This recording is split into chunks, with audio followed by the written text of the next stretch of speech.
Radio.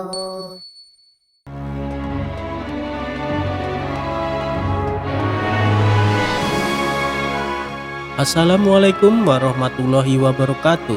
Sobat Radio Malam yang dimuliakan Allah, semoga kita dalam keadaan sehat walafiat. Amin ya robbal alamin.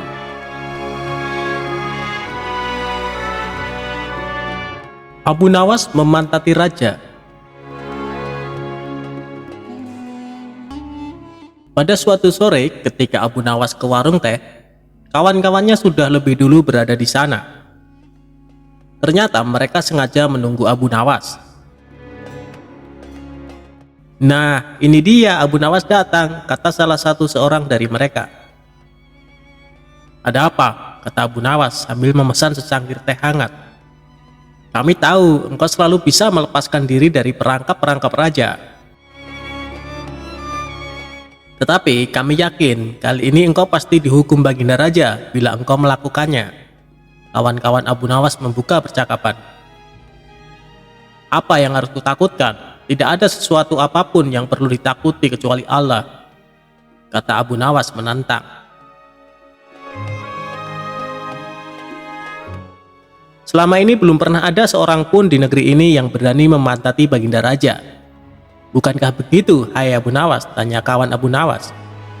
Tentu saja tidak ada yang berani melakukan hal itu, karena itu pelecehan yang amat berat. Siapa saja yang melakukan pasti akan dipancung, kata Abu Nawas memberitahu.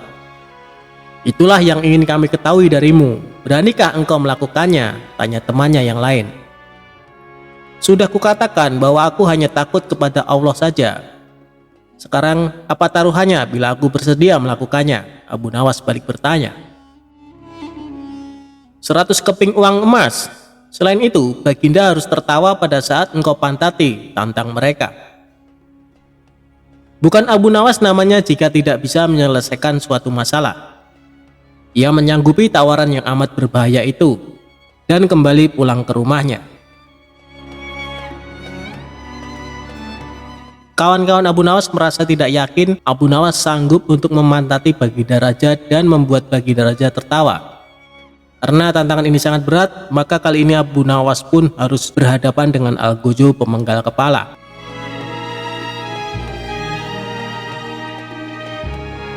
Minggu depannya, Baginda Raja mengadakan jamuan kenegaraan. Para menteri, pegawai istana, dan orang-orang dekat Baginda diundang, termasuk juga Abu Nawas. Abu Nawas merasa hari-hari berlalu dengan cepat karena ia harus menciptakan jalan keluar yang paling aman bagi keselamatan lehernya dari pedang Algojo. Tetapi bagi kawan-kawan Abu Nawas, hari-hari terasa amat panjang karena mereka sudah tidak sabar menunggu pertaruhan yang amat mendebarkan itu. Persiapan-persiapan di halaman istana sudah dimulai. Baginda Raja menginginkan acara itu akan digelar dengan meriah. Baginda tidak ingin mengecewakan para tamunya, terkhusus untuk raja-raja dari negeri sahabat yang datang.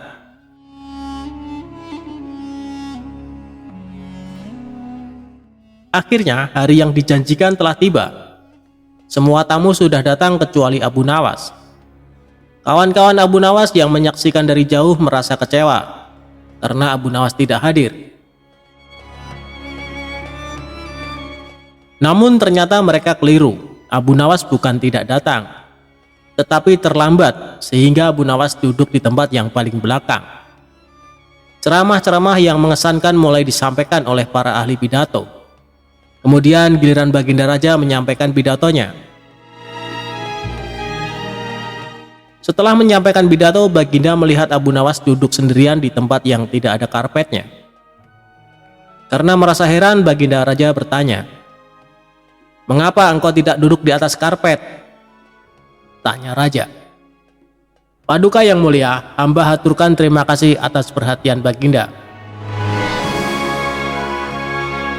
Hamba sudah merasa bahagia duduk di sini," kata Abu Nawas.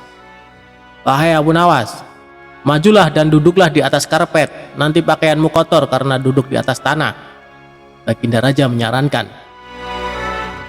"Ampun tuanku yang mulia, sebenarnya hamba ini sudah duduk di atas karpet," jawab Abu Nawas dengan santai. Baginda bingung mendengar pengakuan Abu Nawas karena Baginda melihat sendiri Abu Nawas duduk di atas lantai. "Karpet yang mana yang engkau maksudkan itu, hai Abu Nawas?" tanya Baginda masih bingung. "Karpet hamba sendiri, tuanku yang mulia.